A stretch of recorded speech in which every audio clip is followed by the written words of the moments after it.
Hi guys! Welcome to Girls Gone Woke, where we inspire you to live a more conscious and joyful life. I'm Monica. And I'm Claire. We're so grateful to have you here and bring you along on this journey with us. Let's get started!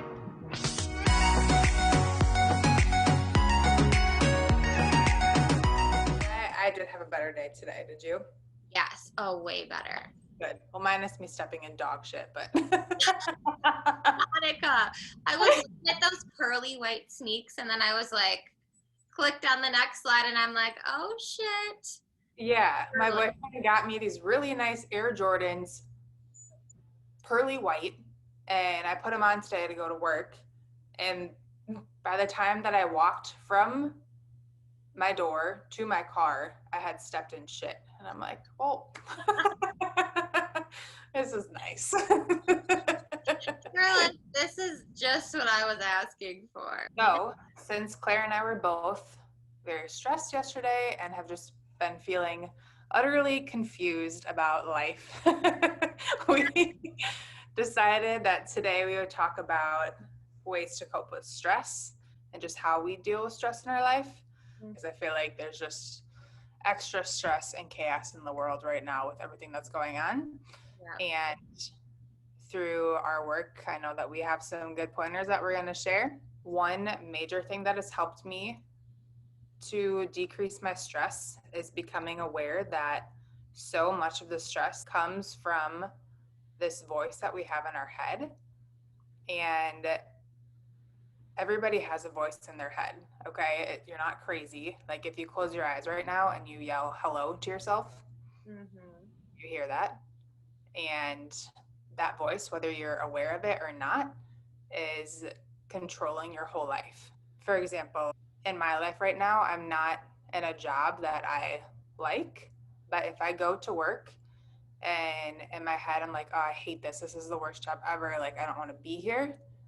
Then I feel stressed and anxious at work. But if I go to work and I am aware of those thoughts and I change them to something more positive, like I accept where I am right now, I can still be excited about the future, but right now this is where I am and this is teaching me something. It's all part of the process. And then that acceptance and positive thinking then makes me feel at peace at work, because our thoughts are what then lead to our feelings. Think first, then feel. So if you think right now about your happy place, you're going to feel at peace and at ease, because thoughts lead to feelings. And if you think right now about a puppy dying, you're going to feel sad because you just had that thought. So that's the amazing thing about it, though, is because you can then become aware of your thoughts and control them. Yeah. And then that ultimately leads to feeling better and having less stress. Well, and just bouncing off of that, because I have such bad ruminating thoughts. So like Mani said, like once you realize that you have the power to control those thoughts, that's empowering in itself.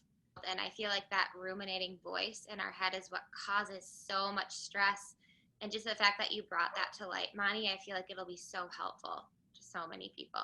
We all have that voice in our head. And another reason we are so stressed is that we can be our own worst critics. Yeah. And we can be way too hard on ourselves. So for instance, if Claire and I were going through the exact same shitty situation in life, yeah, I may be telling myself in my head, wow, you're such a failure, blah, blah, blah. But if Claire was going through the same thing, I wouldn't say that to Claire. No. I would be a friend to her and be like, you can do this. There's a reason for everything. So we have to learn how to make that voice in our head our own best friend, because if you're going through a hard time, you don't want to then kick yourself down further. You want to be able to lift yourself back up. Yep. You just nailed it. Boom. Seriously? Because like Mani said too, I was honestly the biggest bitch in the world to myself. And just thinking how much of that inner dialogue, one, was unnecessary, and two, mean, instantly wiping those two things out, it creates so much more space just to, one, be able to deal with the stress you have, and to two, be way happier, because who wants that negativity in their life? They always say if you were to take the voice in your head, make it into a person, and have that separate person with you 24 hours a day, you would be like, get the fuck out of my house. You're so annoying. You're so mean. Yeah. So that's sometimes how I have to think, just Yeah. to make it seem more visual or more like realistic. Right. And that's how it was for me too, because when I had learned that I'm such a visual learner, I was like, what do you mean there's this like voice in my head? Like, I knew it was there, but because it's all you've ever known, it's sometimes hard to like distinguish it. And so that example, Money, helped me so much. So yeah, give that a try. A lot of my stress comes from when I feel like I just have a lot on my plate and I just feel like I can't get caught up. So, and I think that's pretty common with a lot of people. It's kind of like your everyday stress. So, what I do with that is I'll usually just get out a pen and paper and I'll jot down the things that I've been avoiding or that I really don't want to do first. So that way, just check them off. I can do them, and then I get like a little sense of relief from that. And then the other things I'll just get to later. But sometimes just doing what you're avoiding creates a lot more space too for you just to have a little more clarity and peace throughout your day. That's a good idea, doing the thing that you don't want to do first. Yes. Because that's the shit that literally lingers. I'm like, That's what I do. I let that shit linger. yes. And then I'm more stressed. Yes. And for me, I'm like, that's a no go. So, yeah, sometimes just doing the things you don't want to do first and writing them down just makes you feel like you have your life a little more in order. What else do you do, Mani? I guess there's not really like specific tips on what I do. It's just more my thinking.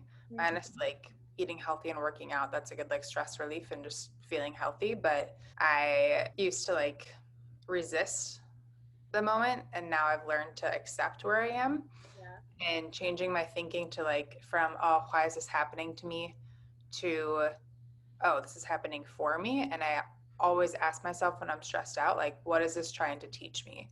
That's a huge question that has helped me so much, because I truly believe that everything in life is happening for you and the universe is for you, not against you. So when you view it that way, you just take every stressor and you turn it into a lesson, because there's always something to be learned, even if something seems so challenging and shitty. Mm-hmm. There can always be something positive brought out of it. So, like I said, I don't love this job that I'm at right now. Mm-hmm.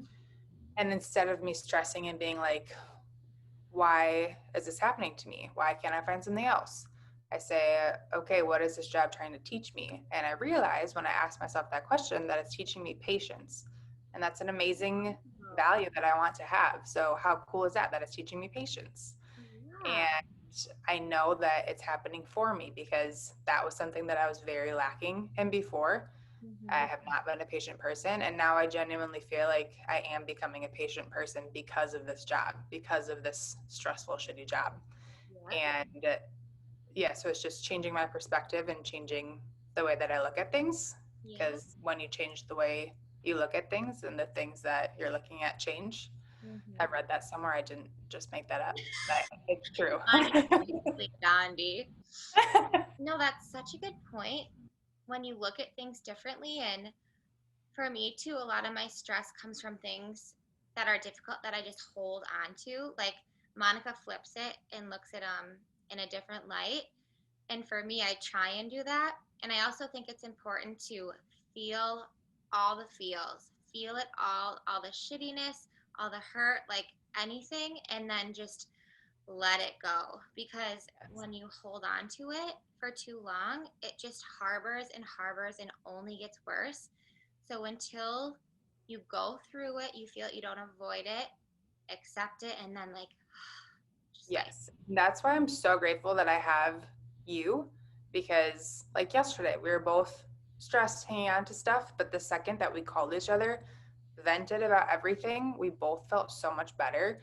And even if you don't have like a very close friend or somebody that you feel comfortable talking to you about your problems, another really good way to get it out is journaling, because you're still like releasing all of your thoughts onto paper.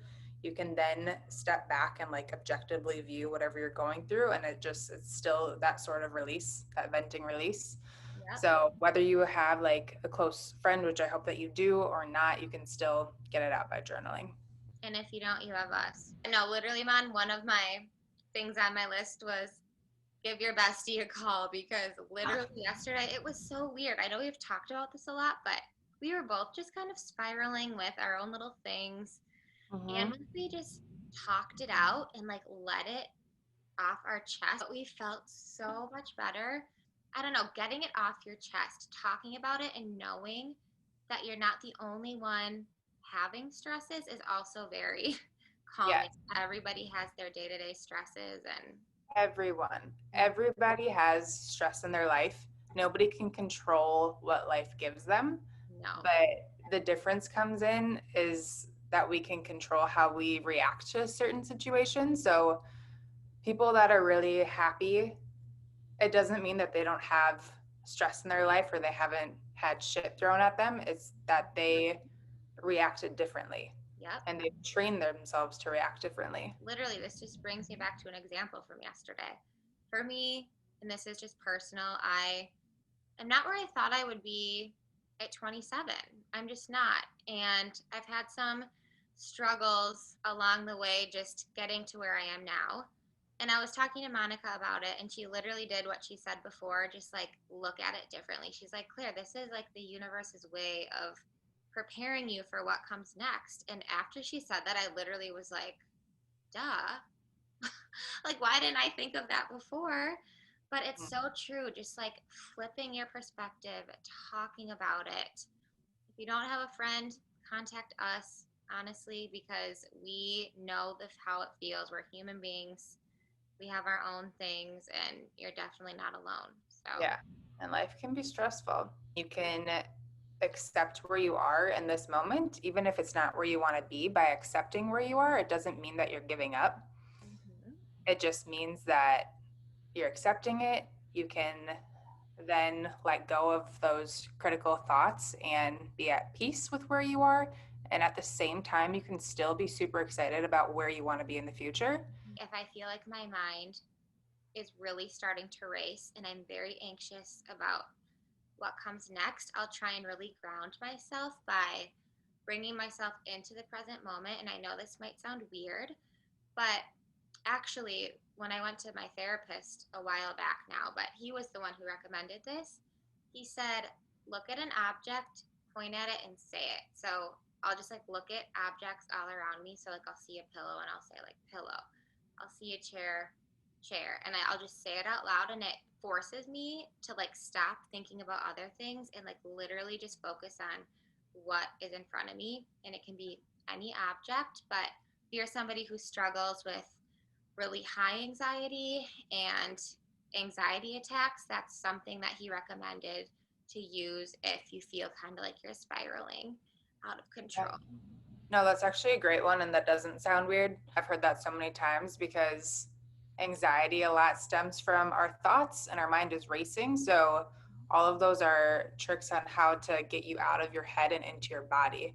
So, Yep. that's also why they say, like, focus on your breath, because that's bringing awareness away from your head into your body, focusing on the objects, being aware of your surroundings, being Yep. aware of all five of your senses. Those are all ways to just get back in your body and out of your head. Yep. And yeah, so it doesn't sound weird at all to me. Life can be super freaking stressful. Make sure that that voice in your head is actually lifting you up and being there to support you versus kicking you further down. And Nobody's got time for that. uh-uh. No. No. The But voice in my head was such a bitch. oh, Monica, mine would have been literally sent to the guidance counselor every single week. So many people are their own worst critics.